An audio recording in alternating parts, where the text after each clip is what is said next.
सर्वशक्तिमान परमेश्वर के वचनों के पाठों का संग्रह।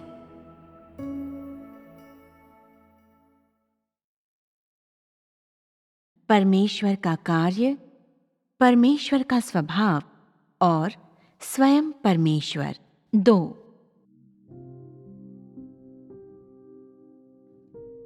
परमेश्वर शैतान को अय्यूब की परीक्षा लेने की अनुमति देता है, जिससे अय्यूब के विश्वास को सिद्ध बनाया जाएगा। यहोवा परमेश्वर एवं शैतान के बीच हुए संवाद के विषय में अय्यूब 1:8 वह पहला लेख है जिसे हम बाइबल में देखते हैं। और परमेश्वर ने क्या कहा था? मूल पाठ हमें निम्नलिखित लेख प्रदान करता है। यहोवा ने शैतान से पूछा, क्या तूने मेरे दास अय्यूब पर ध्यान दिया है? क्योंकि उसके तुल्य खरा और सीधा और मेरा भय मानने वाला और बुराई से दूर रहने वाला मनुष्य और कोई नहीं है। शैतान के सामने अय्यूब के विषय में यह परमेश्वर का आंकलन था। परमेश्वर ने कहा कि वह एक खरा एवं सीधा मनुष्य था, ऐसा मनुष्य जो परमेश्वर का भय मानता और बुराई से दूर रहता था। परमेश्वर एवं शैतान के मध्य इन वचनों से पहले परमेश्वर ने दृढ़ निश्चय किया था कि वह अय्यूब की परीक्षा लेने के लिए शैतान का इस्तेमाल करेगा, यह कि वह अय्यूब को शैतान के हाथों में सौंप देगा। एक लिहाज से यह इस बात को साबित करेगा कि अय्यूब के विषय में परमेश्वर का अवलोकन एवं आंकलन सटीक और त्रुटिहीन था, और वह अय्यूब की गवाही के जरिए शैतान को लज्जित करेगा। दूसरे लिहाज से यह परमेश्वर में अय्यूब के विश्वास को और परमेश्वर के प्रति उसके भय को सिद्ध करेगा। इस प्रकार जब शैतान परमेश्वर के सामने आया तो परमेश्वर ने अस्पष्ट रूप से बात नहीं की, उसने सीधे मुद्दे की बात की और शैतान से कहा, क्या तूने मेरे दास अय्यूब पर ध्यान दिया है? क्योंकि उसके तुल्य खरा और सीधा और मेरा भय मानने वाला और बुराई से दूर रहने वाला मनुष्य और कोई नहीं है। परमेश्वर के प्रश्न में निम्नलिखित अर्थ था।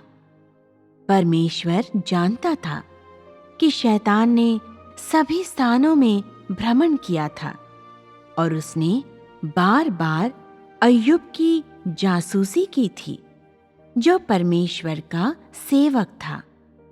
उसने अक्सर उसकी परीक्षा की थी और उस पर आक्रमण किया था, इस बात की कोशिश करते हुए कि वह अय्यूब को बर्बाद करने के लिए कोई मार्ग खोज सके, जिससे यह साबित हो कि परमेश्वर में अय्यूब का विश्वास और परमेश्वर के प्रति उसका भय दृढ़ता से स्थिर नहीं रह सकता।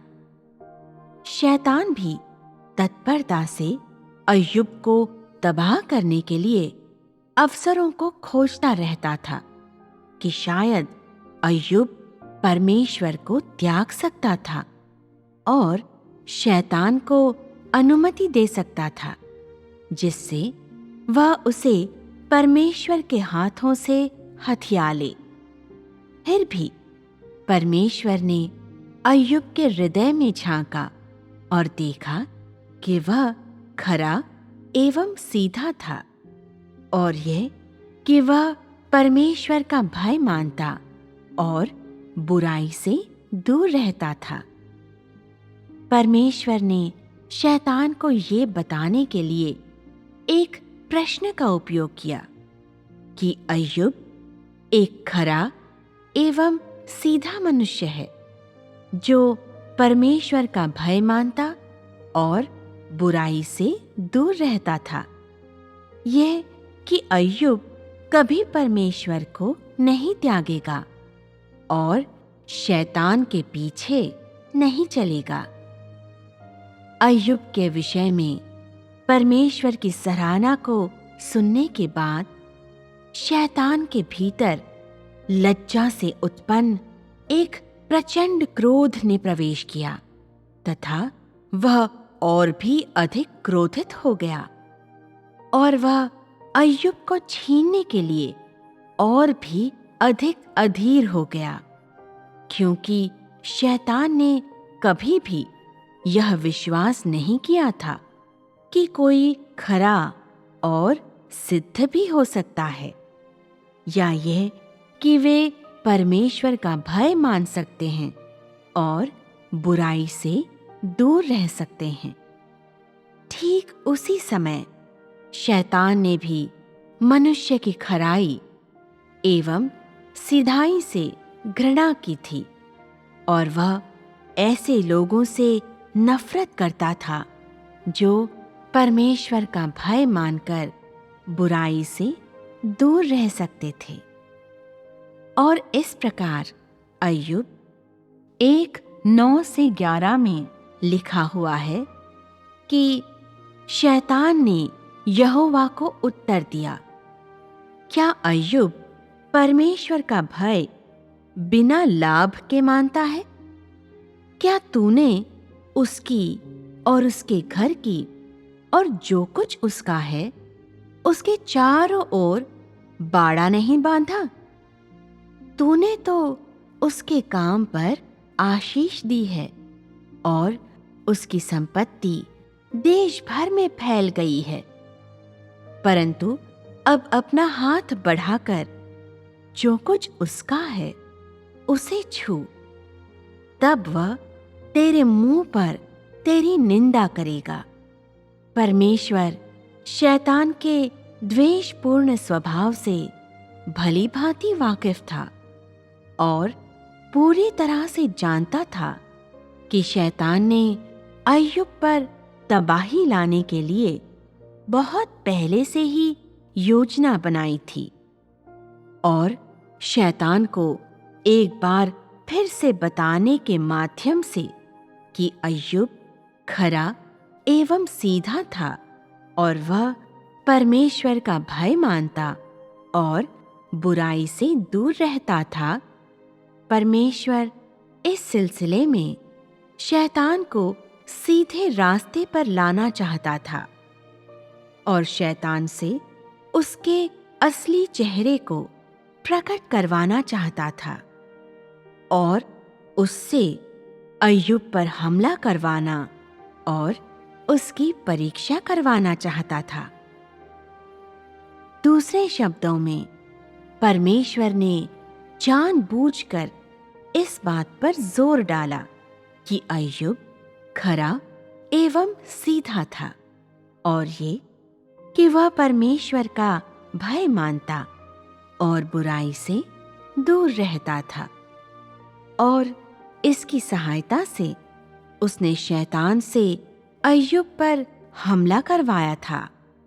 अय्यूब के प्रति शैतान की घृणा एवं कोप के कारण कि अय्यूब कैसे एक खरा और सीधा मनुष्य था, ऐसा मनुष्य जो परमेश्वर का भय मानता और बुराई से दूर रहता था। परिणाम स्वरूप परमेश्वर ने उस तथ्य के जरिए शैतान को लज्जित किया कि अय्यूब खरा एवं सीधा मनुष्य था, ऐसा मनुष्य जो परमेश्वर का भय मानता और बुराई से दूर रहता था, और शैतान को पूरी तरह से लज्जित एवं पराजित करके छोड़ दिया जाएगा।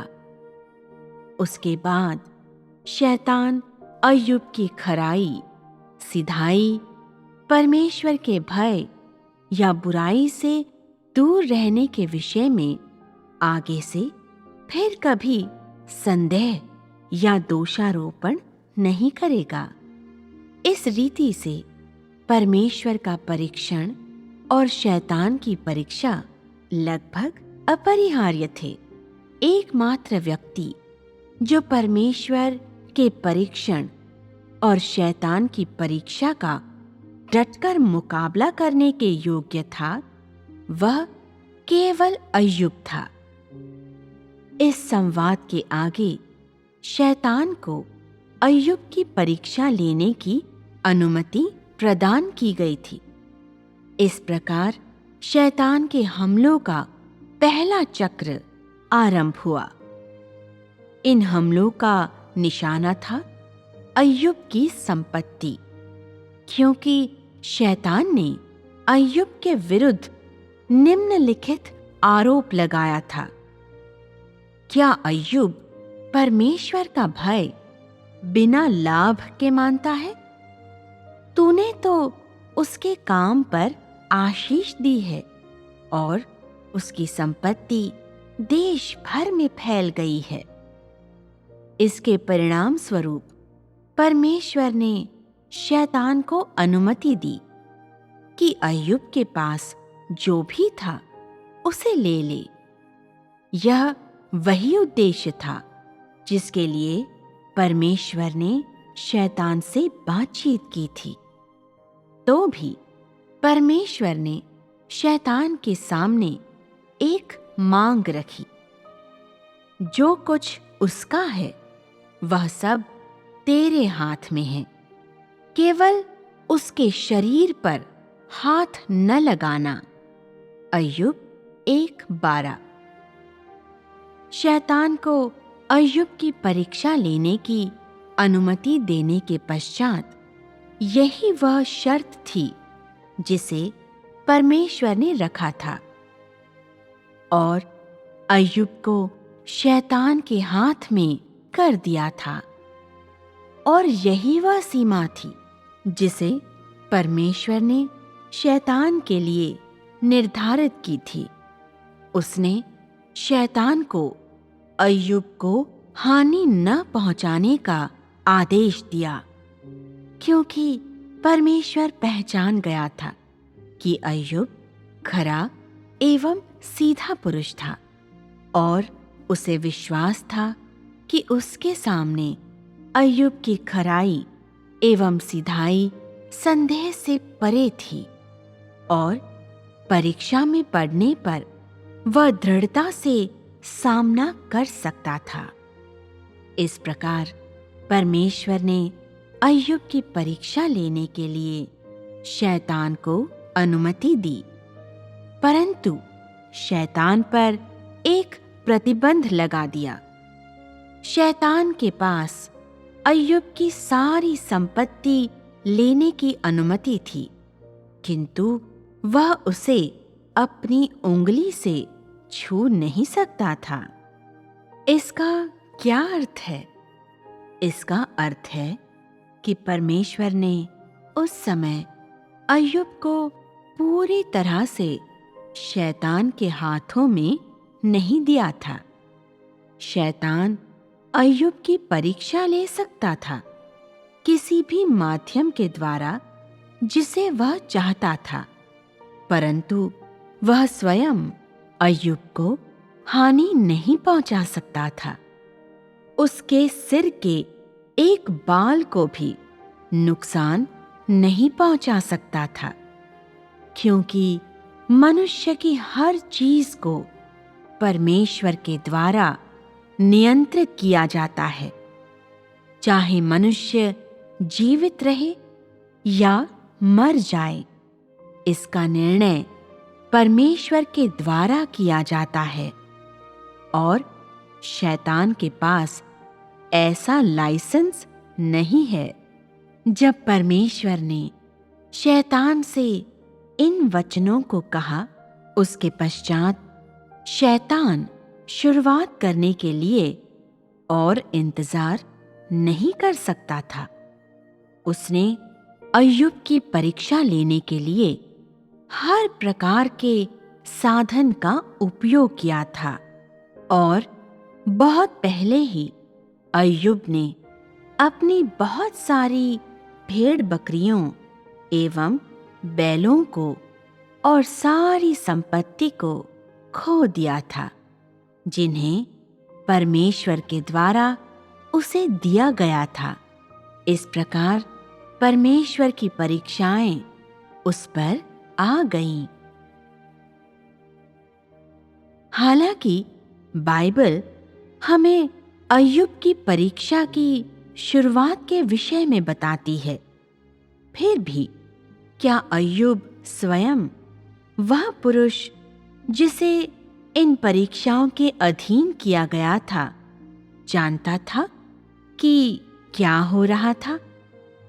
अय्यूब मात्र एक नश्वर मनुष्य था। वास्तव में वह उस कहानी के बारे में कुछ भी नहीं जानता था जो उसके पीछे प्रकट हो रही थी।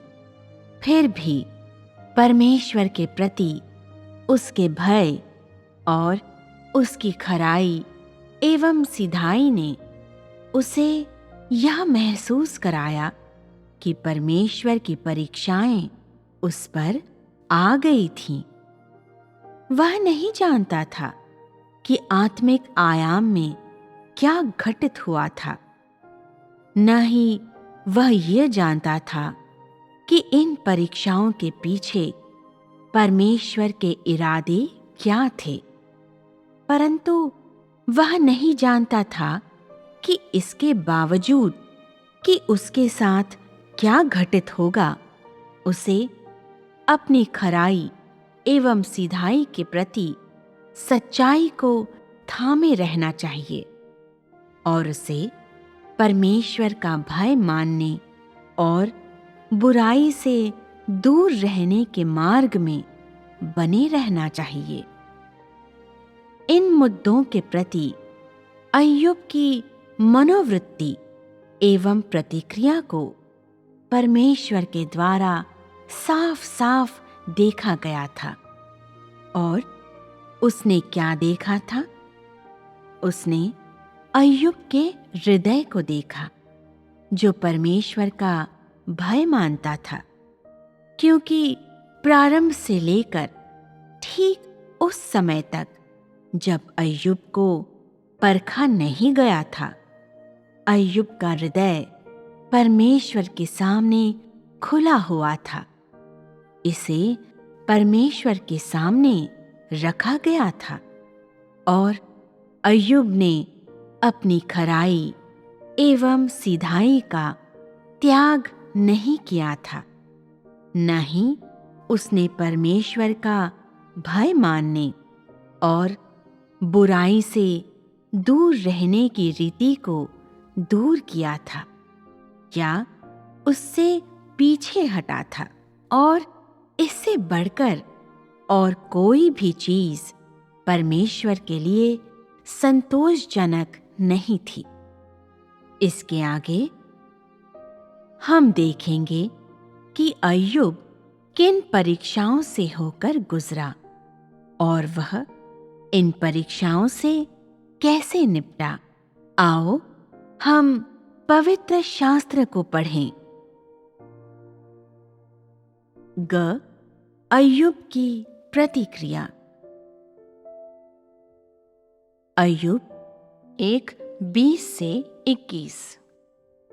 तब अय्यूब उठा और बागा फाड़ सिर मुंडाकर भूमि पर गिरा और दंडवत करके कहा, मैं अपनी मां के पेट से नंगा निकला और वहीं नंगा लौट जाऊंगा। यहोवा ने दिया और यहोवा ही ने लिया। यहोवा का नाम धन्य है। यह कि अय्यूब इसे अपने ऊपर ले लेता है कि वह सब कुछ वापस करे जो उसके पास है, जो परमेश्वर के प्रति उसके भय से उत्पन्न हुआ है। जब परमेश्वर ने शैतान से कहा, जो कुछ उसका है वह सब तेरे हाथ में है, केवल उसके शरीर पर हाथ न लगाना। उसके पश्चात शैतान चला गया। उसके तुरंत बाद ही अय्यूब अचानक और भयंकर हमलों के अधीन हो गया। पहले उसके बैल एवं गधे लूट लिए गए और उसके सेवकों को मार दिया गया। इसके बाद उसकी भेड़ बकरियों एवं सेवकों को जलाकर नष्ट कर दिया गया। उसके पश्चात उसके ऊंटों को ले लिया गया और उसके सेवकों को मार दिया गया। अंत में उसके पुत्र एवं पुत्रियों की जान ले ली गई। हमलों की यह श्रृंखला वह यातना थी जिसे अय्यूब ने अपनी पहली परीक्षा के दौरान सहा था। जैसा परमेश्वर के द्वारा आदेशित था, इन हमलों के दौरान शैतान ने केवल अय्यूब की संपत्ति और उसके बच्चों को निशाना बनाया था और स्वयं अय्यूब को किसी प्रकार की हानि नहीं पहुंचाई थी। तो भी अय्यूब एकदम से एक धनवान पुरुष से, जिसके पास अपार धन संपत्ति थी, ऐसा व्यक्ति बन गया जिसके पास कुछ भी नहीं था। कोई भी व्यक्ति इस विस्मयकारी आश्चर्यजनक आघात का सामना नहीं कर सकता था या इसके प्रति उचित रीति से प्रतिक्रिया नहीं कर सकता था। फिर भी अय्यूब ने अपने असाधारण पहलू का प्रदर्शन किया। पवित्र शास्त्र निम्नलिखित लेख प्रदान करता है। तब अय्यूब उठा और बागा फाड़ सिर मुंडाकर भूमि पर गिरा और दंडवत की। यह सुनने के पश्चात कि उसने अपने बच्चों और अपनी सारी संपत्ति को खो दिया था, यह अय्यूब की पहली प्रतिक्रिया थी। सबसे बढ़कर वह आश्चर्यचकित या दर्द का मारा हुआ नहीं दिखा और उसने क्रोध या नफरत को बिल्कुल भी प्रकट नहीं किया था। तो तूने देखा कि वह अपने हृदय में पहले से पहचान गया था कि ये आपदाएं महज एक संयोग नहीं थी या मनुष्य के हाथों के काम नहीं थे और वे प्रतिशोध या सजा का आगमन तो बिल्कुल भी नहीं थे।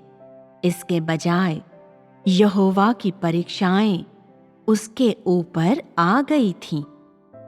वह यहोवा ही था जो उसकी संपत्ति एवं बच्चों को लेना चाहता था। उस दशा में भी अय्यूब बहुत ही शांत और खुले दिमाग का था। उसकी खरी एवं सच्ची धार्मिकता ने उसे आपदाओं के विषय में तर्क संगत रूप से एवं स्वाभाविक रूप से बिल्कुल सही फैसला करने और निर्णय लेने के योग्य बनाया था और उसी के परिणाम में उसने असाधारण शांति के साथ व्यवहार किया था। तब अय्यूब उठा और बागा फाड़ सिर मुंडाकर भूमि पर गिरा और दंडवत की। अपना बागा फाड़ा का अर्थ है कि वह निर्वस्त्र था और उसके पास कुछ नहीं था। सिर मुड़ाने का अर्थ है कि वह एक नवजात शिशु के समान परमेश्वर के सामने लौट गया था, भूमि पर गिरा और आराधना की का अर्थ है कि वह इस संसार में नग्न आया था और आज उसके पास कुछ भी नहीं है। वह परमेश्वर के पास एक नवजात शिशु के समान वापस लौट गया था। वह सब कुछ जो अय्यूब के ऊपर आया था, उसके प्रति उसकी मनोवृत्ति को परमेश्वर के किसी जीवधारी के द्वारा हासिल नहीं किया जा सकता था। यहोवा पर उसका भरोसा विश्वास के आयाम के परे चला गया था। यह परमेश्वर के प्रति उसका भय था और परमेश्वर के प्रति उसकी आज्ञाकारिता थी, और उसे इतना कुछ देने के लिए वह न केवल परमेश्वर को धन्यवाद देने के योग्य था, बल्कि उससे ले लेने के लिए भी वह परमेश्वर को धन्यवाद देने के योग्य था।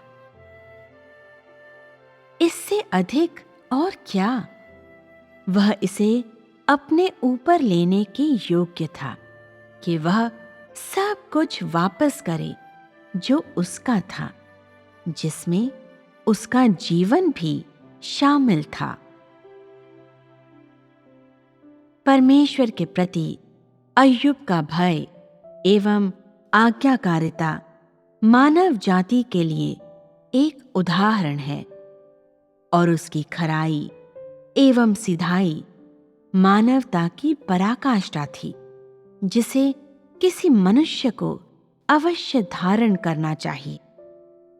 हालांकि उसने परमेश्वर को नहीं देखा, फिर भी उसने यह एहसास किया कि परमेश्वर सचमुच में अस्तित्व में है, और इसी एहसास के कारण वह परमेश्वर का भय मानता था, और परमेश्वर के इसी भय के कारण वह परमेश्वर की आज्ञाओं का पालन करने के योग्य था।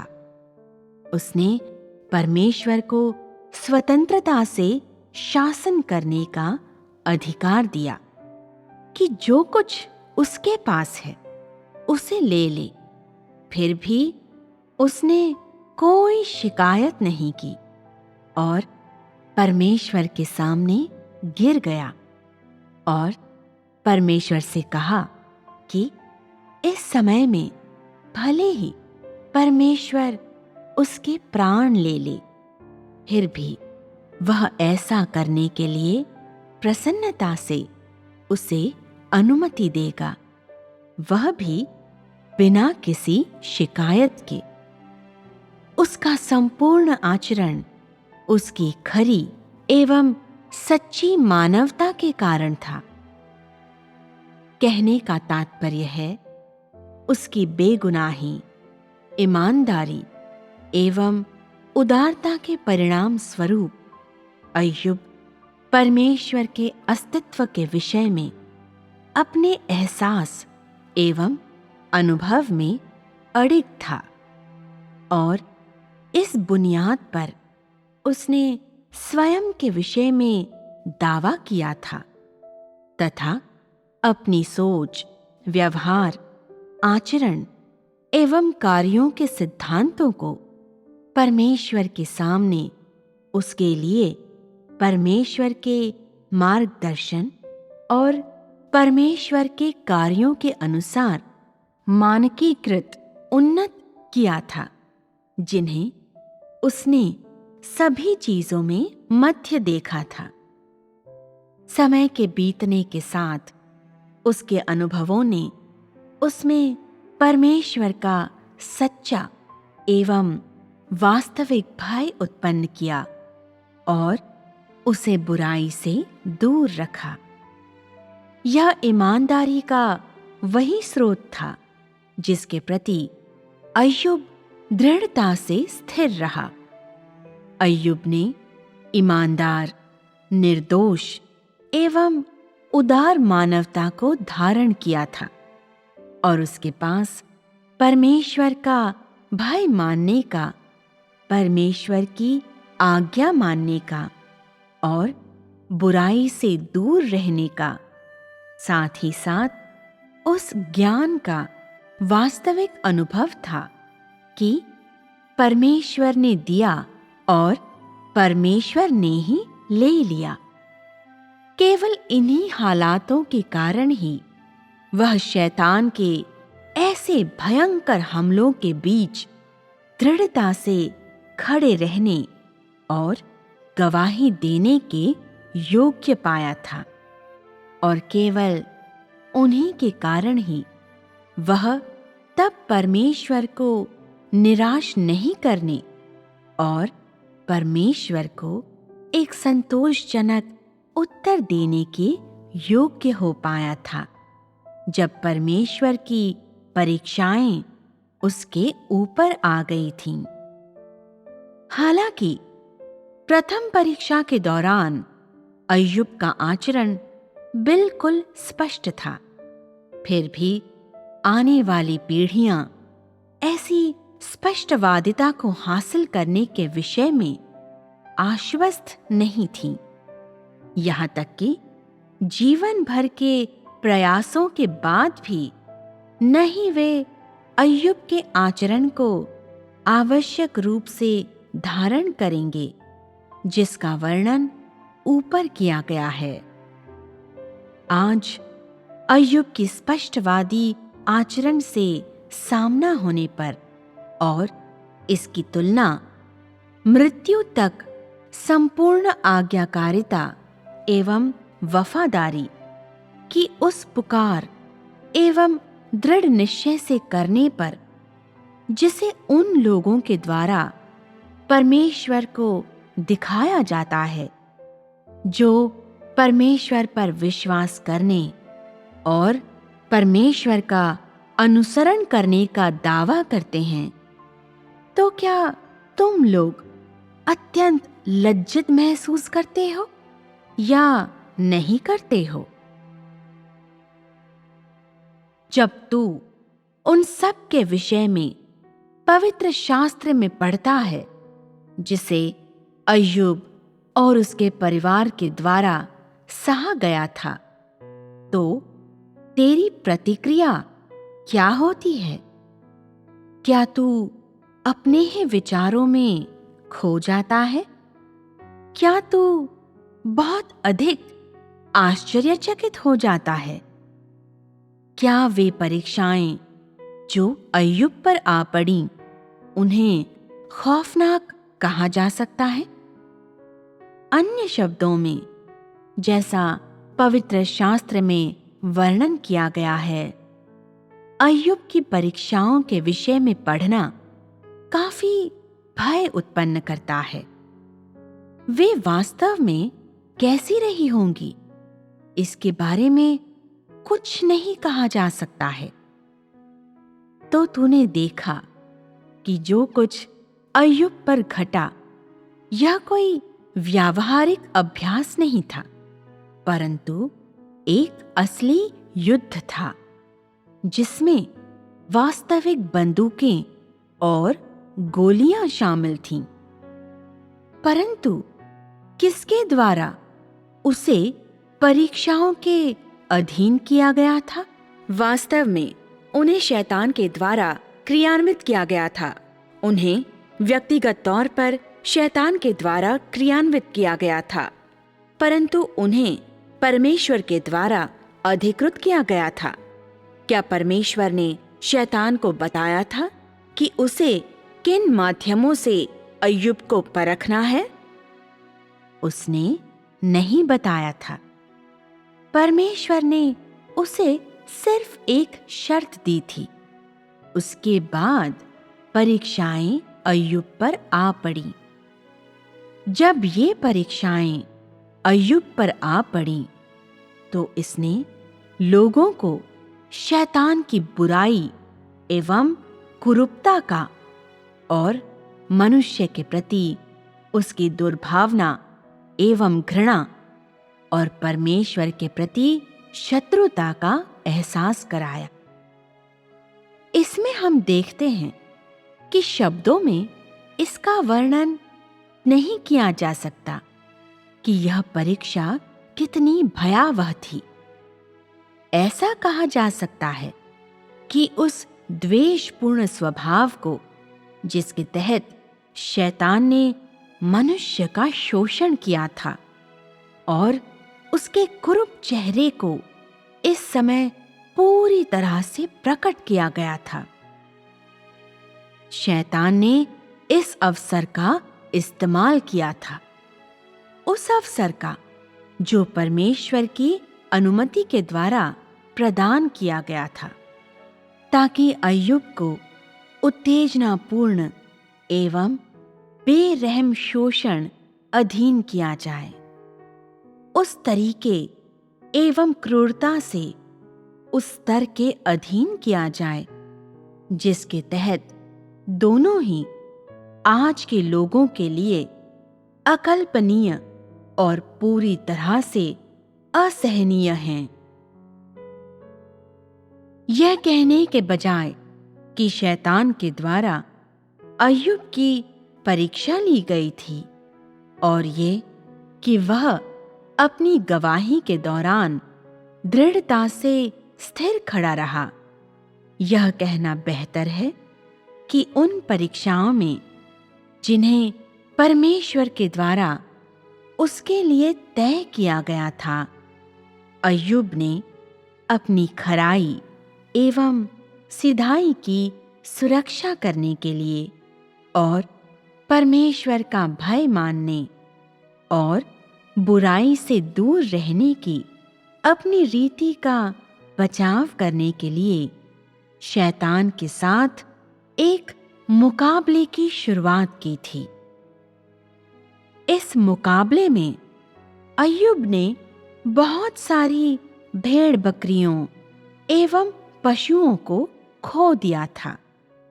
उसने अपनी सारी संपत्ति को खो दिया था और उसने अपने बेटे बेटियों को खो दिया था, परंतु उसने अपनी खराई, सिधाई या परमेश्वर के भय को नहीं खोया था। दूसरे शब्दों में, शैतान के साथ इस मुकाबले में उसने अपनी खराई, सिधाई एवं परमेश्वर के भय को खोने की अपेक्षा यह चुनाव किया कि उसे उसकी संपत्ति और बच्चों से वंचित कर दिया जाए। उसने उस जड़ को पकड़े रहने का चुनाव किया कि मनुष्य होने का अर्थ क्या होता है। पवित्र शास्त्र उस समूची प्रक्रिया का एक संक्षिप्त लेख प्रदान करता है, जिसके परिणाम स्वरूप अय्यूब ने अपनी संपत्ति को खो दिया था और साथ ही अय्यूब के आचरण एवं मनोवृत्ति को दस्तावेज में दर्ज करता है। ये संक्षिप्त एवं छोटे छोटे लेख यह बोध कराते हैं कि अय्यूब इन परीक्षाओं का सामना करते समय करीब करीब निश्चिंत था, परंतु जो कुछ वास्तव में घटित हुआ था, यदि उसे फिर से किया जाता, जिसमें शैतान के द्वेषपूर्ण स्वभाव को भी जोड़ दिया जाता, तो हालात इतने सरल एवं आसान नहीं होते जैसा इन वाक्यों में वर्णन किया गया है। वास्तविकता उससे कहीं अधिक निर्दयी थी। तबाही एवं घृणा का वह स्तर ऐसा ही है जिसके तहत शैतान मानव जाति एवं उन सभी लोगों से निपटता है जिन्हें परमेश्वर के द्वारा स्वीकृत किया गया है। यदि परमेश्वर ने शैतान से अय्यूब को हानि न पहुंचाने के लिए नहीं कहा होता, तो शैतान ने बिना किसी मलाल के उसका वध कर दिया होता। शैतान नहीं चाहता है कि कोई भी व्यक्ति परमेश्वर की आराधना करे, न ही वह उनके लिए जो परमेश्वर की आंखों में धर्मी हैं और उनके लिए जो खरे एवं सीधे हैं, यह इच्छा करता है कि वे निरंतर परमेश्वर का भय मानने तथा बुराई से दूर रहने के योग्य हों, क्योंकि लोगों के लिए परमेश्वर का भय मानने और बुराई से दूर रहने का अर्थ है कि वे शैतान से दूर रहें और उसे त्याग दें। और इस प्रकार शैतान ने परमेश्वर की अनुमति का फायदा उठाया ताकि वह बिना किसी दया के अय्यूब के ऊपर अपने सारे क्रोध एवं नफरत के ढेर लगा दे। तो तूने देखा कि वह पीड़ा कितनी बड़ी थी जिसे अय्यूब के द्वारा मस्तिष्क से लेकर देह तक, बाहर से लेकर भीतर तक सहा गया था। आज हम नहीं देख पाते हैं कि उस समय यह कैसा था, और हम केवल बाइबल के लेखों से ही अय्यूब की भावनाओं की एक छोटी सी झलक प्राप्त कर सकते हैं, जब उस समय उसे पीड़ा के अधीन किया गया था।